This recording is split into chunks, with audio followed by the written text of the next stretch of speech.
Welcome. We are going to be chatting about some books that I may or may not have done a mini-sode of, things that maybe you would be interested and should be on your bookshelf if you like horror reads. I'm going to post a little, sorry, my brain is still trying to wake up for some reason. On Amazon, we have a list of books that I have put into our comments section. It is right here. So you can find that over on whatever platform you are watching. So if you or if you are interested in this list and you want to come back to it later, you absolutely can. So some of these books I do have on hand, some of them I do not. So the first one I want to talk about today, the first one I want to talk about is Come Closer. You can find on the screen here a QR code. So if you are interested in any of these books, you can just click on that QR code, go straight to Amazon. These are affiliate links, by the way, just so you are aware. And we do get a small commission from any of these books that you might purchase. I want to talk about Come Closer because it's a great book. Let's see if I can make it a little bigger. Oh, I made it myself bigger. Anyway, so Come Closer, fantastic paranormal, like demon book. It's a great book if you're looking for, I guess, an introductory possession story. This one actually actively freaked me out. I did a full mini-sode episode about it, which you can find on darksideofthelibrary.com if you want to listen to the full thing. But I'll just tell you a little short story because I don't know. I think it's fun. So the thing that really spooked me was there's a whole list of possession traits, or you might be possessed if you have if you have 7 out of 10 of these things happening to you. And one of those things was saying if you can hear like a tapping, a pounding on the walls, and it's really sinister and creepy and it's consistent, and other people can hear it too, but they can only hear it when you're around. So I actually had a weird moment. I'm a bit of a skeptic with paranormal possession stuff, but I did have one time, and this is why this book scared me, was I was on a walk and I was listening to it, and the main character was talking about she can hear this tapping noise and it was getting annoying and irritating and was following her everywhere. I had a moment when I was growing up where there was this tapping. I got up in the middle of the night, started heading towards down the hallway, and there was like this tapping noise, like, I hope you can hear that. Anyway, so the tapping got faster and faster and faster. At the closer I approached the kitchen, I was like, nope. It was like one of those weird moments where your animal instincts start to kick in and you're like, oh, no, I'm not going there. So Come Closer was kind of a lot like that. The buildup was really great. It actually made you think about, what is the problem with possession? Because our main protagonist ends up kind of doing what she wants.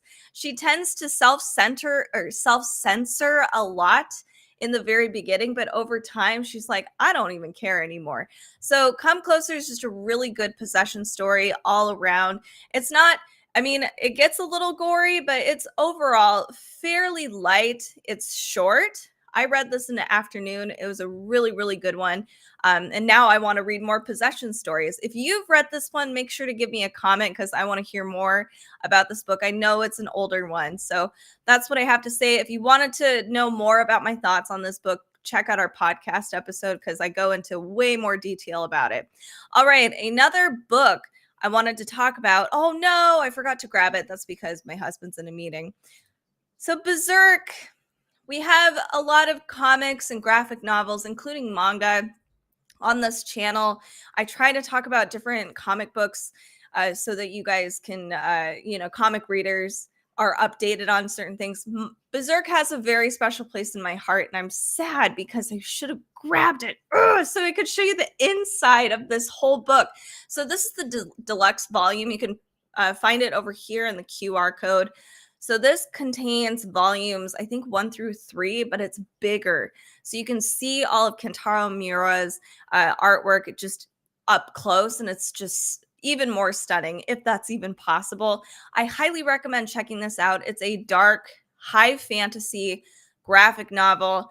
There are demons. There's a lot of themes in here that they go over, like depression, trauma. There's a lot of trigger warnings, so just be aware of that. And because it's a graphic novel, everything is just visual. You'll see everything. So again, just be careful of those trigger warnings. But Guts is a mighty swordsman going around killing demons and hunting this guy named Griffith, who's horrible. Anyway, so I highly recommend checking it out if you like dark, high fantasy graphic novels, if you want to check out manga in general and you kind of like that sort of theme. This is definitely the place to start. Unfortunately, Kentaro Miura passed away, and he wasn't able to like finish it, but his staff, I think, is actually finishing it for him. He's been working on this since the 80s. It's a fantastic graphic novel. All right, so another one I think people should probably have on their bookshelf is Earthlings. So if you like disturbing novels, this one's it. It's creepy. It's sinister. It's a psychological thriller. It's totally gonna mess you up. It's really disturbing. It's like disturbing and endearing at the same time. It's written by the same author who wrote Convenience Store Woman. It talks about, I guess, maintaining the social quo, what's normal, and, you know, people who don't necessarily fall into line, what that looks like, and how society treats them. And it has a lot of trigger warnings in this one as well. This one, we have a girl, I'm trying to remember her name. Oh, I should have had everything pulled up. I apologize. But anyway, our main protagonist, she has gone through a lot of childhood trauma throughout her life, and we get to witness that. And she, over time, truly believes that she is from another place that has this wild name. And it's really a sad story, but it's really interesting, the social commentary. So I just wanted to bring this to your attention. If you're looking for something disturbing, different, Japanese author, really, really interesting stuff in this one. So check out Earthlings. Again, you can find that in our QR code over here. Just click on that and you'll find it. It's really, really nice. Not nice. It's a really great book. All right, so next up, and by the way, make sure to comment, what kind of horror books have you been reading, or which ones do you tend to read over again? Are there books that you enjoy more than others in the horror genre? Let me know, because I'd love to hear you. So the next book I want to share with you today is Masters of Death. This is by Olivia Blake. Most people are going to recognize Olivia Blake's book, The Atlas Six. Great. I like the first book. I haven't read the third one. I think that one actually came out not too long ago. The second book was okay. But Masters of Death is just a single book, and it talks about a whole host of fun characters. We have a vampire, we have a demon, we have the godson of death. Our vampire is a real estate agent trying to sell this house that's actually possessed by a ghost who doesn't want to leave, understandably. It's his house. Why does he have to leave? And then we have a couple other characters in here too, some archangels, lots of stuff. So I thought it might be confusing to keep everything together. This is a really deep, thought-provoking story about mortality, what it means to be immortal, what things are you actually sacrificing? Because, like, I think as society, we have this obsession with like staying young, staying alive forever. But what does that actually entail? It talks about long lost loves, and how that develops over time. It's a really, really beautiful book, and I do recommend it. There are some really interesting, trippy parts in here too, because our whole host of characters has to basically battle with a god. It's interesting, not like battle, but they have to confront a god to save themselves. It's a really cool book. I want to reread it because it was just so interesting. Olivia Blake has a very beautiful writing style. It's poetic. It's kind of flowery. But it's really approachable, and just sincere. I really enjoyed it. So I also think that you all should check out Masters of Death. If you've actually read any of Olivia Blake's books, I'd love to hear from you, because I don't actually know a ton of people that have read some of her books, which is crazy because I know she's pretty big in the dark bookstagram world. So definitely let me know. All right, so the next book, here we go, that actually has photos that I can share with you. This is a graphic novel very near and dear to my heart. At least the series is. So the Sandman universe. This is Nightmare Country. This is volume 1, I believe. This was released not too long ago, and it follows the Corinthian. So Maria Levitt is one of the artists plus others, but Maria Levitt is an amazing illustrator and an author herself.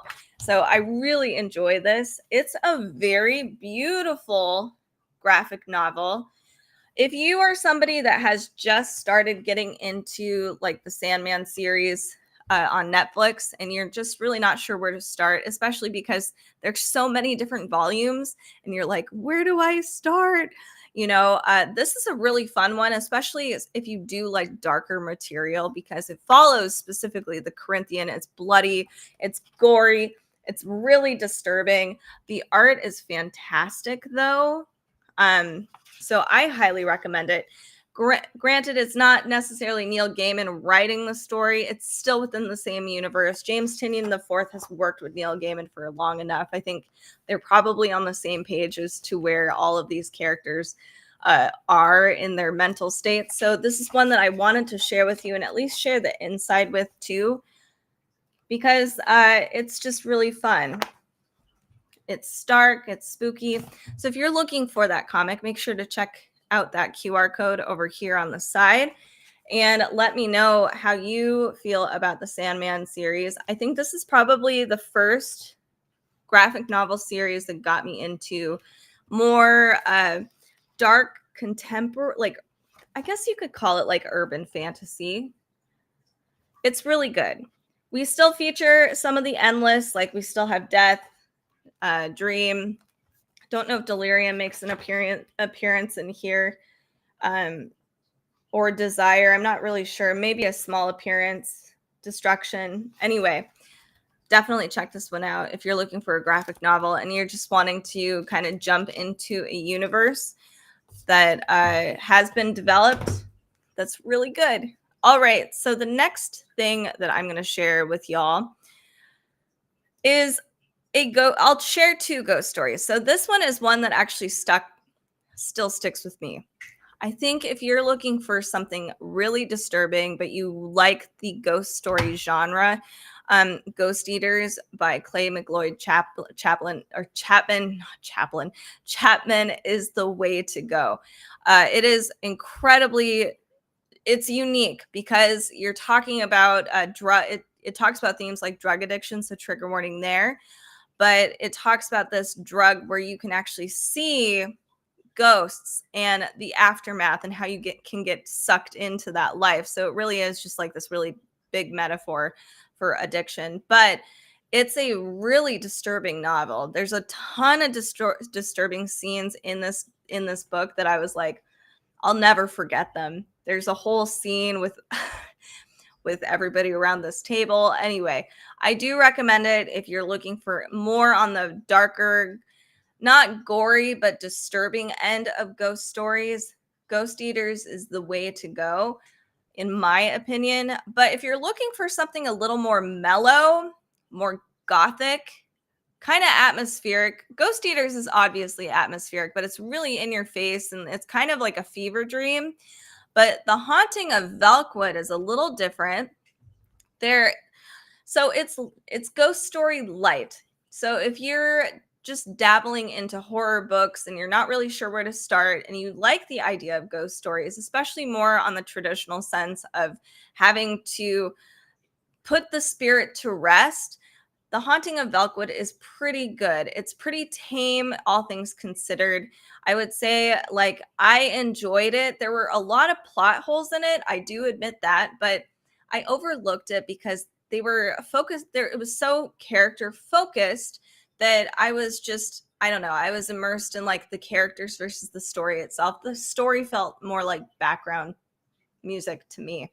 But I really enjoyed the characters that Gwendolyn Keast created. They're really relatable. It's LGBTQ plus friendly. It's just a really, and it's relatable, especially to the LGBTQ plus community as well. There's just too many stories of abuse out there, but anyway, it is a really good book if you are looking for something that is a ghost story, not gory, not super disturbing, character driven, and gothic atmosphere. There are a few things that are a little weird that I'm like, this could have been done without this whole the scientists or whatever. But anyway, check out The Haunting of Velkwood. It's a pretty good book in my opinion. All right, so the next one I want to share with you. This is going to be a pretty short live stream. I just wanted to showcase a few books that I've read over the past year. Some of these I did give minisodes to, other ones I did not give minisodes to. So if you are interested in finding full episodes, you can find that over at darksideofthelibrary.com. We have show notes there, etc. So here I wanted to share a few books that are coming out this month, some that have actually come out already. Let me actually find this book so I can reread it, the description. So I really am excited about this book. I probably don't even need a description, but Butter. This is by Asako Yuzuki. This is older, but it's finally been translated. Apparently, this is inspired by a true story about a female gourmet cook and serial killer. They are both the same. And then we have another character that's a journalist that's intent on cracking her case. I want to see what the inspiration is for the real story. So there's a infamous person called the Kankatsu Killer. That's what this story is based on. So that's interesting. So this book is apparently a exploration of misogyny, obsession, romance, and food in Japan, which all of those things are things that I personally love. So we have gourmet cook her name is Manako. She's sitting in the Tokyo detention house, convicted of the serial murders of lonely businessmen, whom she is said to have seduced with her delicious home cooking, which is hysterical, I have to say. So, of course, this case was a huge sensation. People are like, what? Female cook serial killer? So she, the serial killer, refuses to take any visitors. She just does not want to be interviewed. But that is until we have a journalist whose name is Rika. She writes her a letter asking for her recipe for beef stew. So the chef / serial killer does not resist. She's like, oh, another food connoisseur. Yes, let me write them back.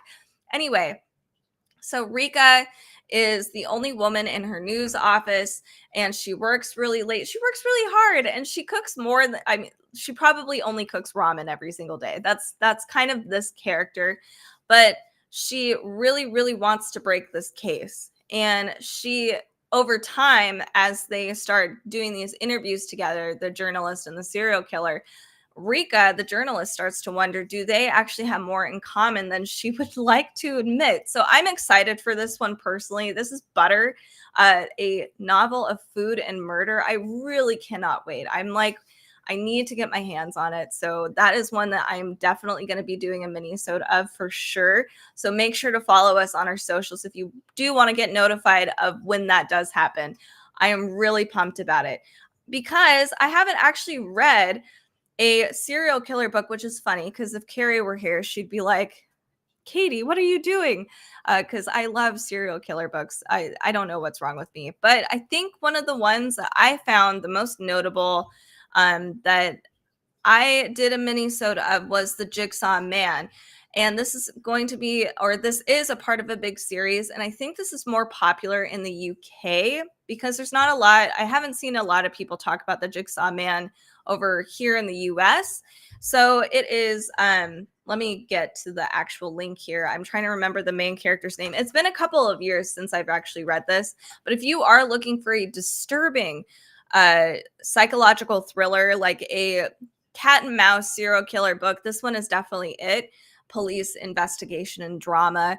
I've been watching, because I have not caught up on True Detective. We finally finished season 4, but we skipped season 2 and 3. We're only watching the good ones, I guess.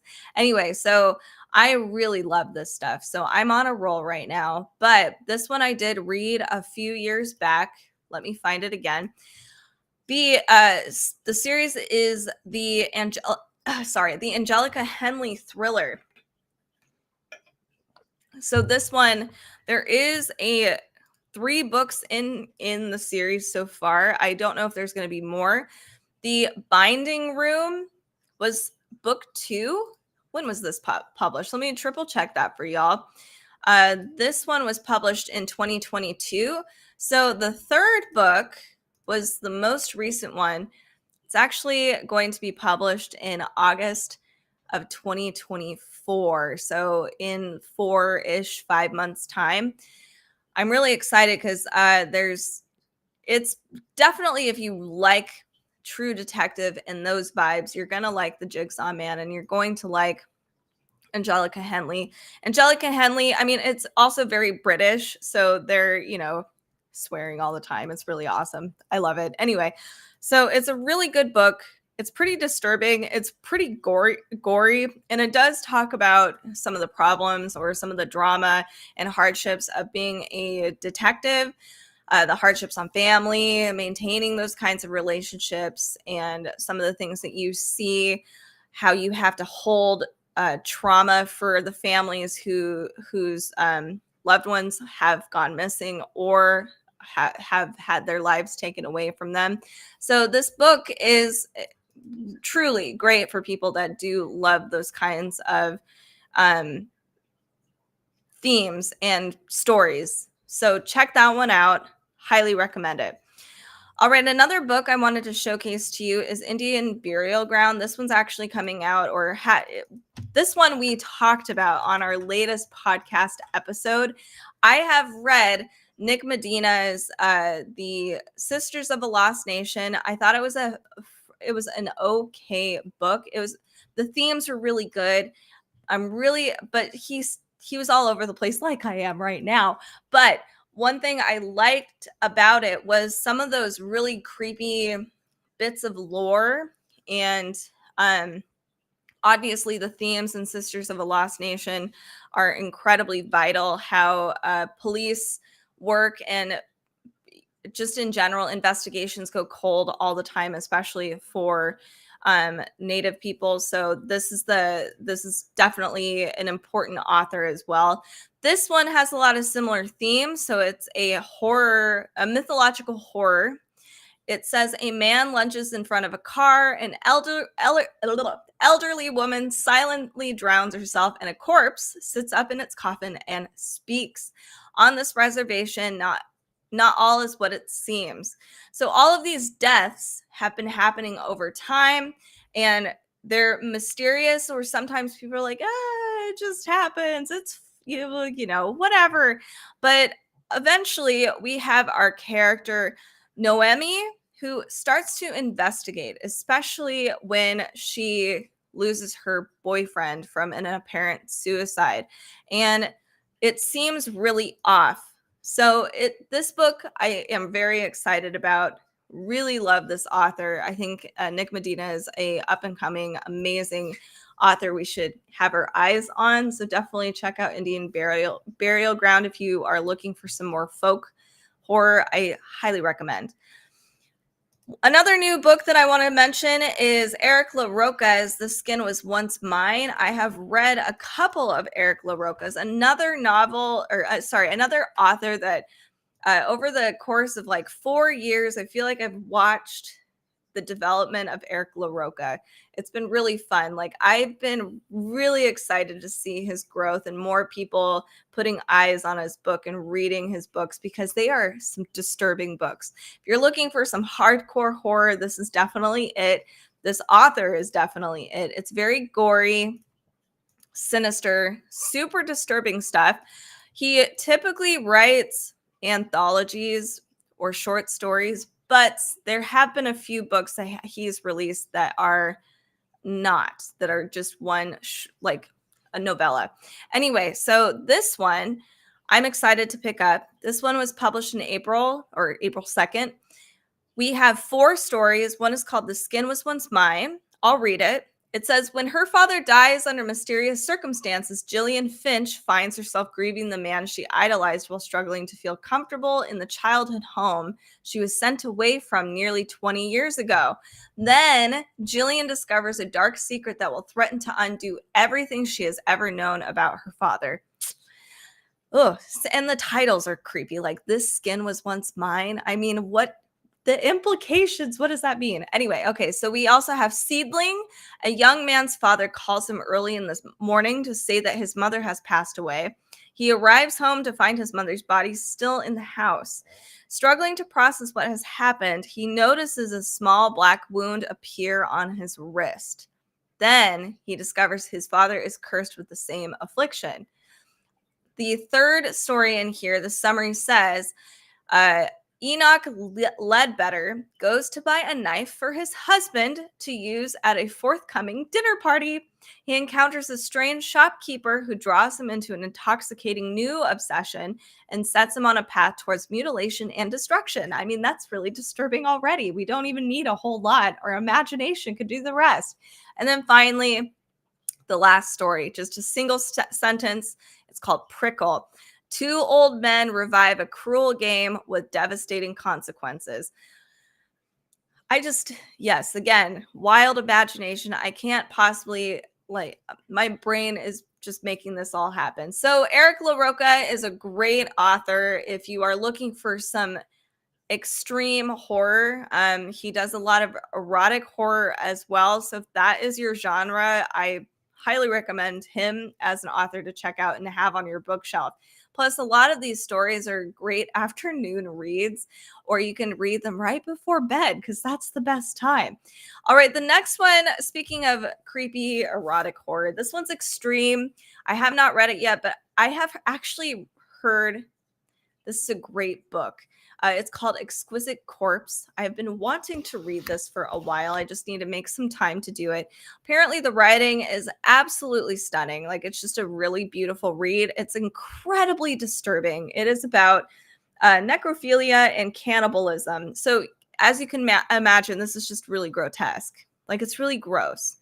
So this is definitely for hardcore horror, hardcore horror readers for sure. I'm excited to try this one out because Poppy Z Bright has done a couple of books that are very extreme and unique and just pushing the boundaries of what's okay to write about. So she's done Lost Souls, Drawing Blood, and Wormwood, which I've actually seen quite a lot of coverage over. And this is a pretty old book, Exquisite Corpse. I'm really excited. This is only a little less than 250 pages. So really, this could be another afternoon read if you really wanted to, if you're a fast reader. I might take my time with it, especially if it is as disturbing as it sounds. But I wanted to bring this to your attention. So if you are a extreme horror reader and you haven't read Exquisite Corpse yet, you might want to read this one because it's very disturbing. But at least it's beautifully written. Like, it's not just disturbing for disturbing's sake, or just throwing things out there to make it just really gross. Like, some of it is, but some of it there's like more to it. Sorry, I didn't mean to boop that. All right, so another book I wanted to share with you today. Speaking of disturbing and weird and just strange, Lapvona. I don't know what it is about this book, but I loved it. I think my brain, there's something going on here. This is by Otessa Moshfegh. And Lapvona was it's an experience. It follows a couple of characters over the course of a year, kind of like the Middle Ages. Yes, I would say, I don't know if it's technically the Middle Ages, but we've definitely got those vibes. We got a fiefdom, I believe. Anyway, we're definitely following a particular character over the course of a year. And he goes from living with his father, who's abusive, to living with the not the king, the duke, somebody, high power guy, taking everything from the town, going to live with him, and then it just makes this big full circle. The way it's written is it's totally disturbing. It's mostly grotesque. There are a few really disturbing parts in this book in particular, and I don't know if I would call this a horror book, maybe literary horror, but definitely disturbing. Otesha Moshfegh is her own entity, in my opinion. I highly recommend her for any disturbing, weird stuff, but it's still grounded and totally ridiculous. Even the language is a little loose, which is fun. But also just some people, I don't think it's not for everybody. This is definitely a divisive book for sure. And it showcases a lot of the issues with that period of time, the how unhygienic it is, how oh my gosh, why can't disturbing in bits.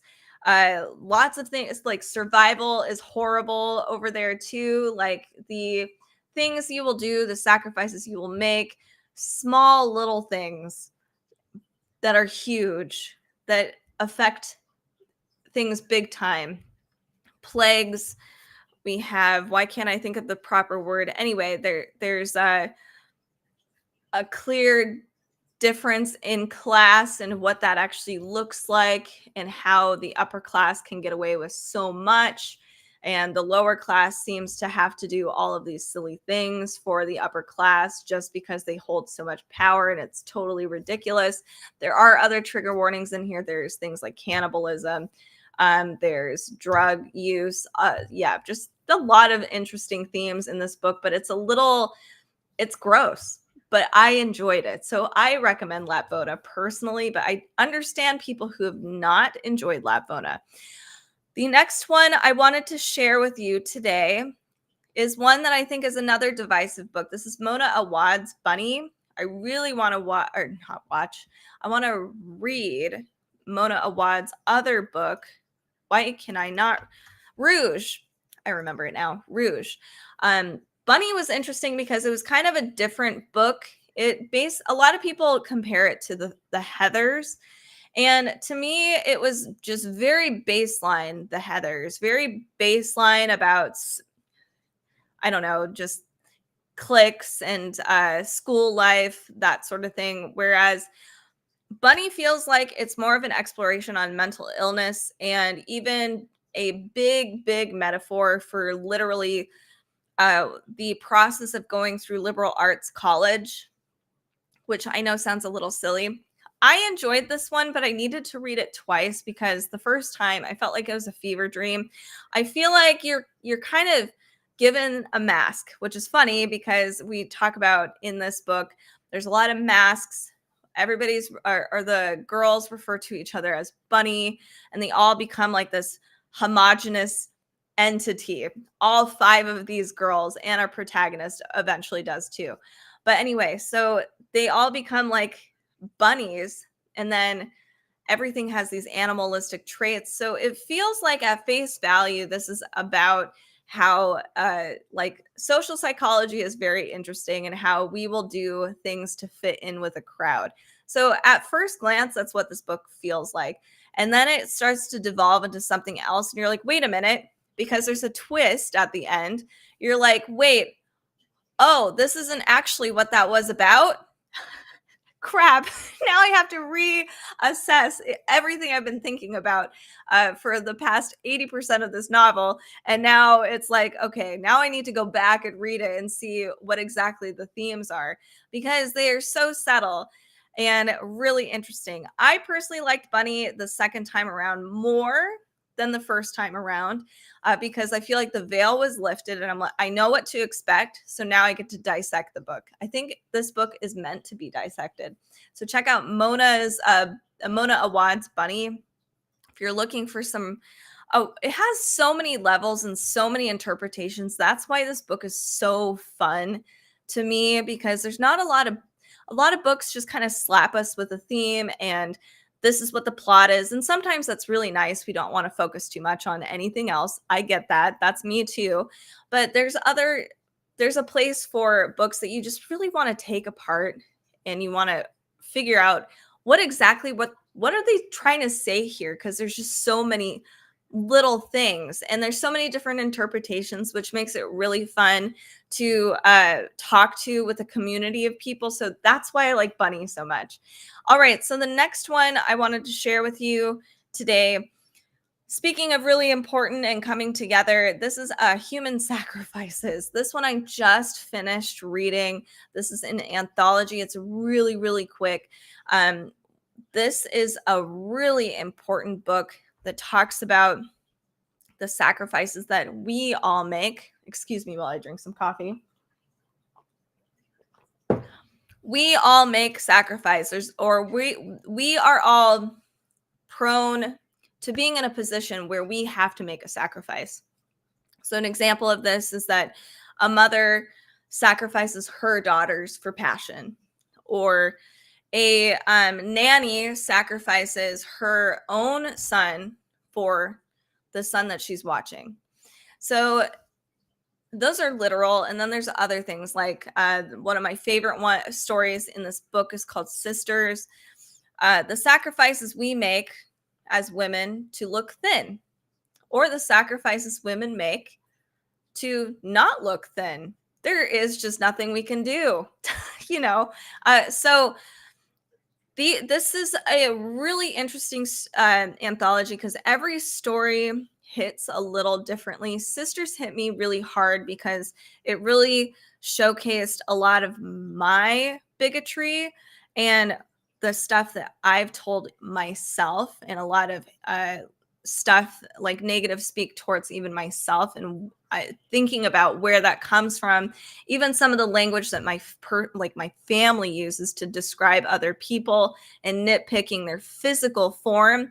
That's why Sisters was really powerful to me. And then in addition to that, having a lens through the lens of a Latin American woman, and what that all means, like the physical features of being more white or versus more dark skinned. And it really opened my eyes to a lot of things, which was just, it's a lot.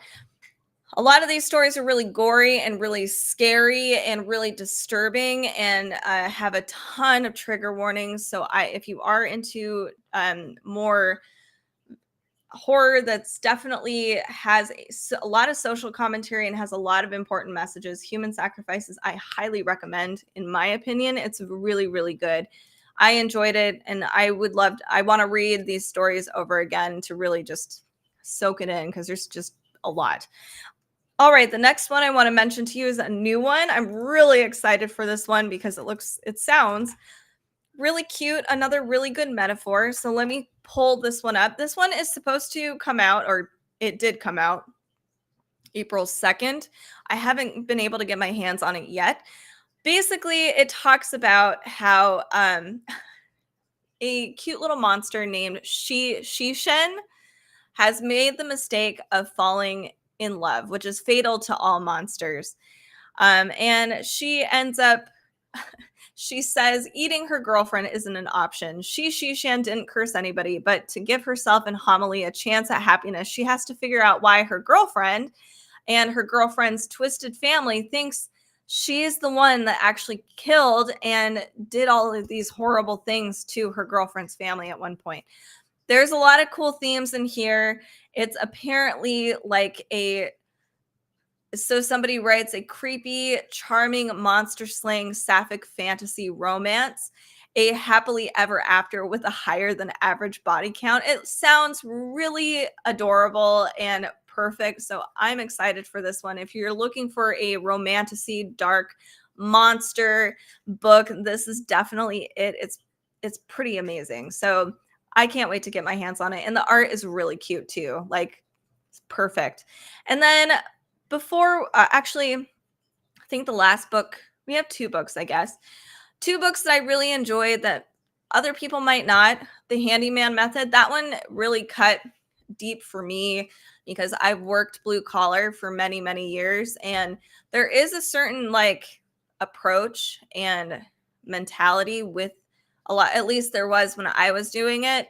And it really resonated with me because even I felt myself starting to fall into that at one point. So this is another kind of psychological thriller that could or could not be about possession or haunted houses, or it could be about just your psychological state or even the influences of the culture around you. So there's a lot going on in this particular book.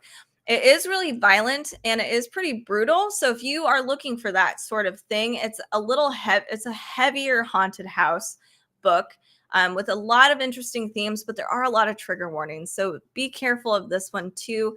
Not everybody appreciated this one. Totally respect that. This one just was really close for me. So The Handyman Method by Nick Cutter and Andrew F. Sullivan, they wrote this one together. So it's really cool because if you've read Nick Cutter before, I feel like Andrew Sullivan definitely tones it down. Nick Cutter's definitely got a really fun, punky writing style versus Andrew F. Sullivan has just a little more flow. They're both great, but it's fun seeing them merge together. And then finally, my last book that I just wanted to share with you today that I was shocked because usually good covers don't live up to the hype for me, at least the covers that I really enjoyed. But man, Mayfly really lived up to the hype, and I really want you guys to know about this one. This one's fun. This one has such a just dynamic main protagonist who is just she works as a Disney princess in the daytime, but then at nighttime she just goes to these dingy bars. She lives like the underdog life. It's just really good. I don't know how else to describe it. She's got violent thoughts and she's just wild. It's really fun. Oh, hey, Brigavelli. Thank you so much for your comment over on YouTube. It means so much. Thank you. I'm glad you enjoy our channel. Let me know what books you've been reading because I would love to hear about it. I've been not unfortunately, I guess it's a blessing.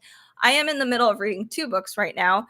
One is The Invocations, which I really need to just sit down and read it without interfering with anything else.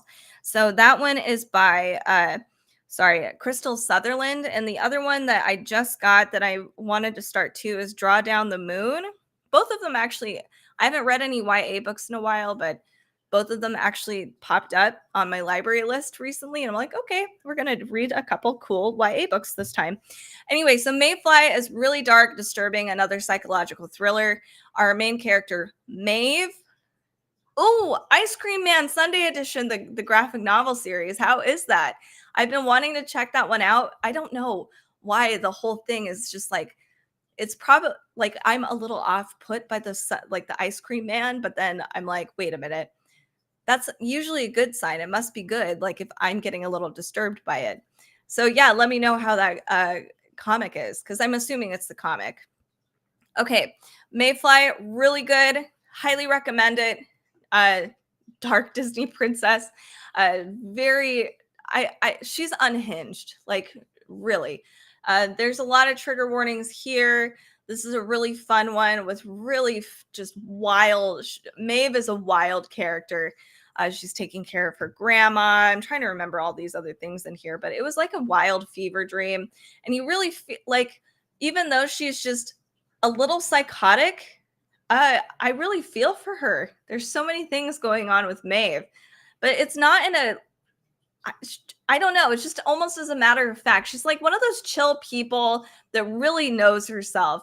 And she knows that she's unhinged and she's chill about it. I'm not sure how else to describe it. So Mayfly is definitely on my list.